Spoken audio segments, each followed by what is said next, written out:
हम लोग world map को समझने की कोशिश करेंगे, यानी कि आज हम विश्व के नक्शे की कुछ एक ज़रूरी चीज़ों को जानेंगे, जिसमें महाद्वीप होंगे, महासागर होंगे, अन्य सागर होंगे और साथ ही साथ 3 महत्वपूर्ण चीज़ें होंगी, जिसको आप कहते हो अक्षांश यानी कि लैटिट्यूड, देशांतर यानी कि लॉन्जिट्यूड और गोलार्ध यानी कि हेमिस्फीयर के बारे में।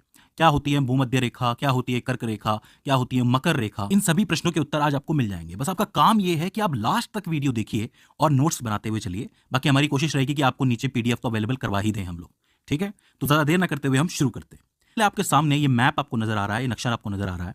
देखिए, सबसे पहले आप पानी को छोड़ दीजिए और जमीन वाले एरिया को पकड़िए। अगर मैं आपसे कहूं कि आप जमीन वाले एरिया को पहचान सकते हैं तो आपकी नज़र सबसे पहले हमारे इंडीज, लेकिन हम फिलहाल द्वीपों की बात कर रहे हैं और उसमें भी महाद्वीपों की बात कर रहे हैं। देखिए, होता क्या है ना, द्वीप छोटा सा हो सकता है लेकिन महाद्वीप बहुत बड़ा होता है। एक महाद्वीप में कई सारे देश आ सकते हैं, कई सारी कंट्रीज आ सकती हैं। तो हमारी पूरी दुनिया में मेनली 7 महाद्वीप हैं।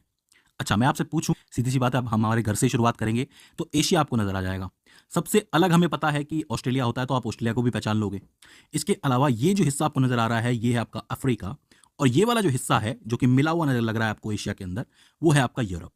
इधर की तरफ आओगे तो ऊपर है नॉर्थ की तरफ है, क्योंकि ये तो ये नॉर्थ अमेरिका, और नीचे चलोगे तो नीचे आपका साउथ अमेरिका, और आखिर में सबसे नीचे अगर आप देखोगे तो आपको अंटार्कटिका भी नजर आ जाएगा। तो कुल मिला के 7 महाद्वीप आपके हो जाते हैं, एशिया, यूरोप, अफ्रीका। और कोई दिक्कत है? कोई दिक्कत नहीं है। अब देखो, क्षेत्रफल के लिहाज से कौन सबसे बड़ा है और कौन सबसे छोटा है, ये बात हमें जाननी है। तो साफ साफ नजर आ रहा है कि सबसे बड़ा तो एशिया है, उसके बाद आपका अफ्रीका है, उसके बाद नॉर्थ अमेरिका है, उसके बाद साउथ अमेरिका है, इसके बाद आपका अंटार्कटिका है, उसके बाद 2 बचते हैं, एक यूरोप है, एक ऑस्ट्रेलिया है। कौन सा बड़ा होगा? यूरोप ही होगा। वो इसलिए क्योंकि यूरोप के अंदर बहुत सारे देश हैं, और लास्ट में आपका ऑस्ट्रेलिया बचता है। तो क्षेत्रफल के लिहाज से सीधे सीधे पहचाना जा सकता है कि कौन सा बड़ा है और कौन सा छोटा है। पूछ लिया जाता है, ये सवाल बनता है मेनली बहुत बार। इसके बाद पूछा जाएगा कि पॉपुलेशन के हिसाब से, यानी कि जनसंख्या के हिसाब से कौन सा द्वीप सबसे बड़ा है, कौन सा सबसे छोटा है। तो अब भारत और चाइना जिस द्वीप के अंदर हैं, तो ऑब्वियसली उसी द्वीप की जो पॉपुलेशन है, जनसंख्या है, वो सबसे ज्यादा होगी। तो एशिया नंबर 1 पे आता है।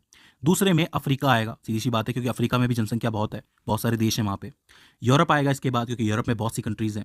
इसके बाद नॉर्थ अमेरिका, फिर साउथ अमेरिका, उसके बाद ऑस्ट्रेलिया, और सबसे लास्ट में अंटार्कटिका। ऑब्वियसली बात है, वहाँ पे बहुत बर्फ है, इसलिए बहुत कम लोग रहते हैं। तो जनसंख्या के हिसाब से सबसे बड़ा एशिया हो जाता है और सबसे छोटा अंटार्कटिका हो जाता है। तो इसको पहचानना मुश्किल नहीं है। तो पहली 2 चीजें आपको याद रखनी है, क्षेत्रफल के लिहाज से बड़ा कौन है, छोटा कौन है, और जनसंख्या के हिसाब से छोटा कौन है, बड़ा कौन है। ठीक है। अब देखो, ये तो महाद्वीप हो जाते हैं, लेकिन इन्हीं से जुड़े हुए 2-3 नाम और आपको सुनने को मिलते हैं। पहला है ग्रीनलैंड। ये जो एरिया आपको नजर आ रहा है, ये अलग से एरिया बचता है, तो ये ग्रीनलैंड का एरिया है। आता ये नॉर्थ अमेरिका के अंदर ही है, लेकिन हम लोग इसको ग्रीनलैंड कहते हैं क्योंकि ये जगह ही ग्रीनलैंड है। इसके बाद आती है यूरेशिया। अब यूरेशिया 2 शब्दों से मिलकर बनी है, एक है यूरोप और एक है एशिया। ये जो आपको बीच में दिख रहा है ना, लाइन जो दिख रही है, इसको आप कहते हो यूरान माउंटेन्स, यानी कि यूरान के जो पहाड़ हैं वो यूरोप को और एशिया को अलग अलग करते हैं। क्योंकि यूरोप और एशिया के बीच में कोई बहुत बड़ा समुद्र तो है नहीं, तो इसीलिए ये आपस में मिलकर यूरेशिया बनाते हैं। Europe plus Asia, Eurasia. तो अगर आपसे कोई यूरेशिया कहे तो आप यूरोप और एशिया दोनों को कंबाइन करके बताओगे। तीसरा शब्द आता है ओशेनिया। देखिए, ऑस्ट्रेलिया तो आप जानते हैं, ऑस्ट्रेलिया एक महाद्वीप है, लेकिन ऑस्ट्रेलिया के आसपास भी बहुत सारे द्वीप हैं, आप लोग देख सकते हो। जब आप इस पूरे को मिलाओगे तब बनेगा आपका ओशेनिया। क्योंकि ये थोड़ा सा अलग भी है दुनिया से, थोड़ा सा अलग दिखता भी है, तो इस पूरी जगह को ओशेनिया कहा जाता है। तो 3 वर्ड्स हो जाते हैं, एक ग्रीनलैंड हो जाता है, एक यूरेशिया हो जाता है, और एक ओशेनिया हो जाता है। तो आपको बिल्कुल भी कंफ्यूज नहीं होना है। तो ये तो आपकी महाद्वीपों की बात हो जाती है। अब हम बात करते हैं महासागरों के बारे में। तो कितने महासागर हैं हमारे पास? 5 महासागर हैं। देखो, पहले तो महासागर और सागर के अंदर फर्क समझ लो। महासागर का मतलब ये होता है कि एक महासागर में कितना पानी है, मतलब कितनी क्वांटिटी है वाटर की, कितना वॉल्यूम है, कितना आयतन है। जैसे कि आपके सामने 2 डब्बे रखे हुए हैं, एक छोटा एक बड़ा है, तो किसका आयतन ज़्यादा है? बड़े वाले का है, क्योंकि इसमें ज़्यादा वाटर आ सकता है, ज़्यादा पानी आ सकता है। इसी तरीके से एक महासागर और सागर में फ़र्क ये होता है कि एक महासागर में बहुत सारा पानी होता है बजाय कि एक सागर के। तो इसका मतलब महासागर 5 ही है हमारे पास। कौन कौन से हैं? 2 का नाम आपके दिमाग में सबसे पहले आ गया होगा। एक है प्रशांत महासागर, जो आपको दिखता है पूरा का पूरा फैला हुआ है। एक है हिंद महासागर। सीधी सी बात है, अपने घर की चीज तो पहले याद आती है सबको, ठीक है। तीसरा आता है आपका अटलांटिक महासागर, जो कि यहां से या इस पूरे एरिया के बीच में आपको नजर आ रहा होगा, जो पूरा का पूरा होता है। चौथा है आपका अंटार्कटिक महासागर, जो कि अंटार्कटिका के आसपास होता है, अंटार्कटिक सर्कल के अंदर होता है। अभी मैं बताऊंगा कि वो अंटार्कटिक सर्कल कैसे जानते हैं हम लोग। और एक ऊपर की तरफ आता है आपका आर्कटिक महासागर, ठीक है। तो आपके 5 महासागर हो गए, प्रशांत, हिंद, अटलांटिक, अंटार्कटिक और आर्कटिक। अब यहाँ पे आपको एक चीज याद रखनी है, जो मैंने अंटार्कटिक आपको बताया है, इसको दक्षिणी महासागर भी कहा जाता है। मेनली दक्षिणी महासागर बिल्कुल सही वर्ड है इसके लिए, लेकिन चूंकि इसको अंटार्कटिका से जोड़ा गया है, इसलिए मैं इसको अंटार्कटिक महासागर कह रहा हूँ, ठीक है। लेकिन आप इसको दक्षिणी महासागर कह सकते हो। तो अब यहाँ पे आपके 2 तरीके के सवाल बनते हैं कि कौन सा महासागर क्षेत्रफल में ज्यादा है, आयतन में ज्यादा है और गहराई में ज्यादा है। मतलब कुछ एक पैरामीटर्स होते हैं, कुछ एक पैमाने होते हैं जिसके आधार पे आप महासागर नाप सकते हो। कौन से महासागर का क्षेत्रफल ज़्यादा है या आयतन ज़्यादा है, मतलब किसमें पानी ज़्यादा है या फिर किसकी गहराई ज़्यादा है। तो देखो, आयतन, क्षेत्रफल और गहराई के आधार पे प्रशांत महासागर सबसे बड़ा है, ठीक है। इसके बाद आता है अटलांटिक, जो कि आपको यहाँ दिख रहा है, अमेरिका के पास दिख रहा है। इसके बाद आता है हिंद महासागर, फिर आता है दक्षिणी महासागर यानी कि अंटार्कटिक, और सबसे लास्ट में आता है आर्कटिक। तो ये जो आपको क्रम दिख रहा है ना, इस क्रम से आप ये बता सकते हो कि सबसे बड़ा महासागर कौन सा है, सबसे गहरा महासागर कौन सा है, ठीक है। इस क्रम से सवाल बनता है तो आपको ये याद रखना है। इसके बाद एक और सवाल बनता है, सवाल ये बनता है कि तटीय रेखा के आधार पर कौन सा महासागर सबसे बड़ा है। कहने का मतलब ये है कि कौन से महासागर की तटीय रेखा सबसे बड़ी है, कितनी कंट्रीज से होकर के गुजरता है या कितने कंट्रीज के तट से होकर गुजरता है। तो देखो, इसका क्रम थोड़ा सा बदलता है।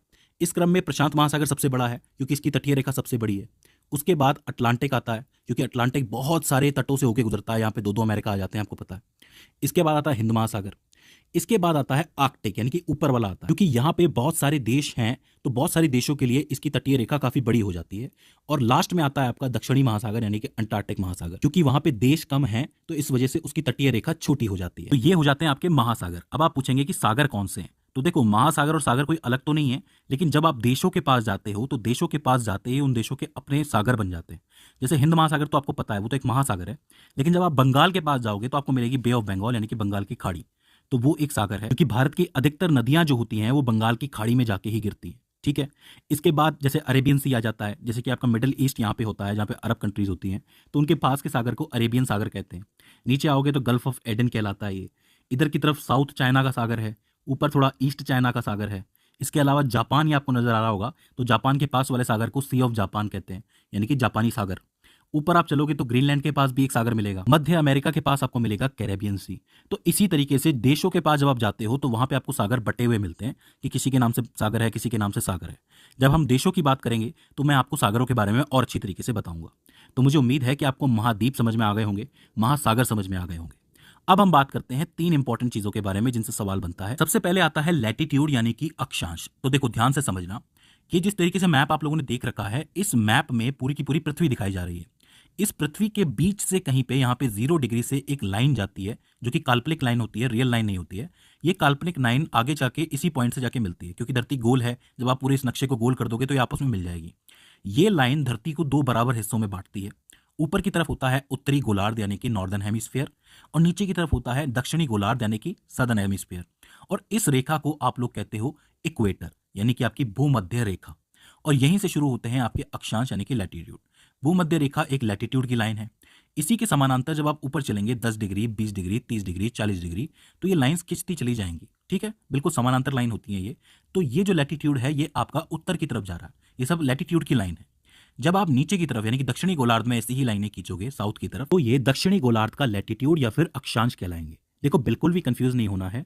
दुनिया को दो बराबर हेमिस्फीयर में गोलार्धों में काटती है एक लाइन, जिसको आप कहते हो भूमध्य रेखा। बहुत जरूरी रेखा है, पूछा जाता है। और उसी भूमध्य रेखा के समानांतर जब ऊपर तक, मतलब पोल्स तक, जहां पे आपके ध्रुव होते हैं, वहां तक आप लाइन खींचते हुए जाओगे तो वो सारे अक्षांश होंगे, लैटिट्यूड होंगे। अब यहाँ पे ध्यान देने वाली बात यह है कि दो लैटिट्यूड बहुत इंपॉर्टेंट होते हैं हमारे लिए। एक होता है 23.5 डिग्री उत्तर की तरफ, और एक होता है 23.5 डिग्री दक्षिण की तरफ।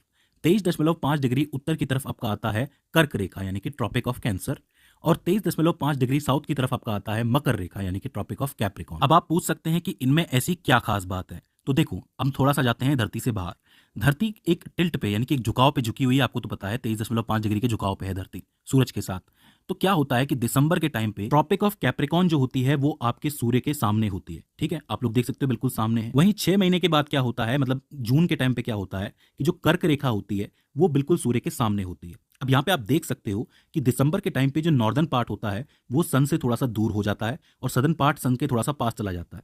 तो मतलब नॉर्दर्न पार्ट में यानी कि उत्तरी पार्ट के अंदर, उत्तरी गोलार्ध के अंदर इस समय सर्दी पड़ रही होती है, और दक्षिणी गोलार्ध में इस वक्त गर्मी पड़ रही होती है। वहीं जब आपकी कर्क रेखा सूर्य के सामने होती है तब क्या होता है, तभी आपका जो नॉर्दर्न पार्ट है यानी कि उत्तरी पार्ट है ये सूर्य के करीब होता है, तब यहाँ पे गर्मी पड़ रही होती है, और ये जो नीचे वाला सदर्न पार्ट है दक्षिणी वाला वो दूर होता है, तो यहाँ पे सर्दी पड़ रही होती है। अब हम कहाँ रहते हैं, इंडिया कहाँ है, नॉर्दर्न पार्ट में है। तो तो दिसंबर में यहाँ सर्दी पड़ती है, तब मकर रेखा पे होता है सूर्य, और जून के टाइम पे यहाँ गर्मी पड़ती है क्योंकि कर्क रेखा होती है सामने और हम लोग सूर्य के करीब होते हैं, मतलब नॉर्दर्न पार्ट करीब होता है।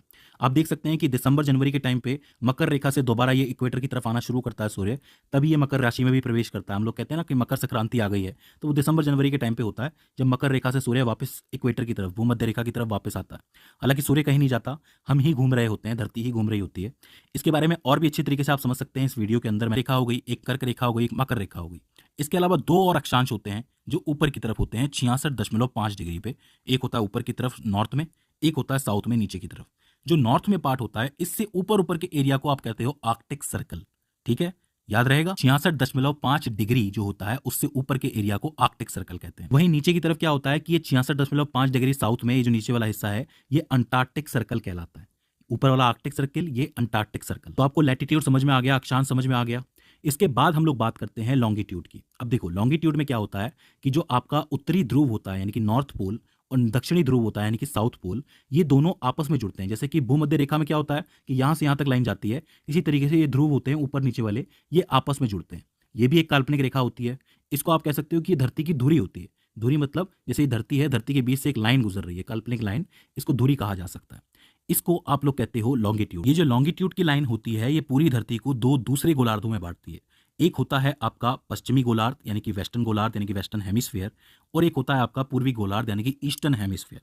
आपने वेस्टर्न वर्ल्ड, ईस्टर्न वर्ल्ड के बारे में सुना होगा ना कि वेस्टर्न परंपरा है, पश्चिम की परंपरा है। तो पश्चिम में कौन से देश आते हैं? ये वाले देश आते हैं, यूरोप आता है पूरा का पूरा। और पूर्व में कौन से देश आते हैं? ये एशिया की जितनी भी कंट्रीज हैं वो सारी आती हैं। इसलिए हम लोग कहते हैं ना पश्चिमी परंपराएं अपना रहे हैं ये लोग, तो मतलब वहाँ की परंपराएं अपनाई जा रही हैं। तो इसी से ये बात पता चलती है। ये जो लाइन आपको दिख रही है, ये लॉन्गिट्यूड की लाइन जो बीच वाली होती है, इसको आप प्रधान मध्याय कहते हो। इंग्लिश में बोले तो प्राइम मेरिडियन कहा जाता है इसको। ठीक है, तो प्राइम मेरिडियन हो जाती है ये लाइन और इक्वेटर हो जाती है ये लाइन। अब देखो जैसे भूमध्य रेखा के आसपास लाइनें बनी हुई हैं जो कि लैटिट्यूड कहलाती है, अक्षांश कहलाती हैं, इसी तरीके से इस प्राइम मेरिडियन के आसपास भी इस तरीके से लाइनें बनी हुई होती है। ये समानांतर नहीं होती हैं, लेकिन ये कर्वेचर में होती है, घुमाव में होती है। इस तरीके से आप देख सकते हो। इन लाइनों को आप क्या कहते हो? लॉन्गिट्यूड की लाइन। इन लॉन्गिट्यूड की लाइनों का इस्तेमाल जब प्लेन उड़ते हैं ना हवा में, तो वो भी करते हैं। जब आप थोड़ा सा गहराई में जाओगे पढ़ने में इसके लिए, तब आपको ज़्यादा समझ में आ जाएगा। तो अब आपको अक्षांश यानी कि लैटिट्यूड समझ में आ गया, जो आपका देशांतर है यानी कि लॉन्गिट्यूड समझ में आ गया। ठीक है, और जो आपके गोलार्ध होते हैं, हेमिस्फीयर हैं, वो भी समझ में आ गए। एक गोलार्ध होता है जो आपका ऊपर की तरफ होता है यानी कि उत्तरी गोलार्ध, एक दक्षिणी गोलार्ध, एक होता है आपका ईस्टर्न यानी कि पूर्वी गोलार्ध, और एक होता है वेस्टर्न यानी कि पश्चिमी गोलार्ध। अब देखो ये जो आपकी दोनों रेखाएं हैं, एक है आपकी भूमध्य रेखा और एक है आपका प्रधान मध्याय। ये दोनों आपस में कहीं ना कहीं तो मिलती होंगी ना, मतलब इनका इंटरसेक्शन तो कहीं होता होगा, क्रॉस जिसको आप कहते हो। तो वो जगह कौन सी है उसके बारे में पूछा जाता है। तो देखो अफ्रीका जो महाद्वीप है उसके पास सागर में ही एक जगह है जिसको आप कहते हो गल्फ ऑफ गिनी। अफ्रीका के पास है ये जगह गल्फ ऑफ गिनी, वहां पे ये दोनों लाइनें इंटरसेक्ट करती हैं, मतलब क्रॉस करती हैं। तो गल्फ ऑफ गिनी में ये दोनों रेखाएं आपस में मिलती हैं। आप जवाब दे सकते हो। तो दोस्तों मुझे उम्मीद है कि आपको महाद्वीप समझ में आए होंगे, महासागर समझ में आए होंगे, उनसे जुड़ी हुई बातें समझ में आई होंगी, और अक्षांश यानी कि लैटिट्यूड, लॉन्गिट्यूड और जो आपका हेमिस्फीयर है, गोलार्ध है, वो समझ में आया होगा।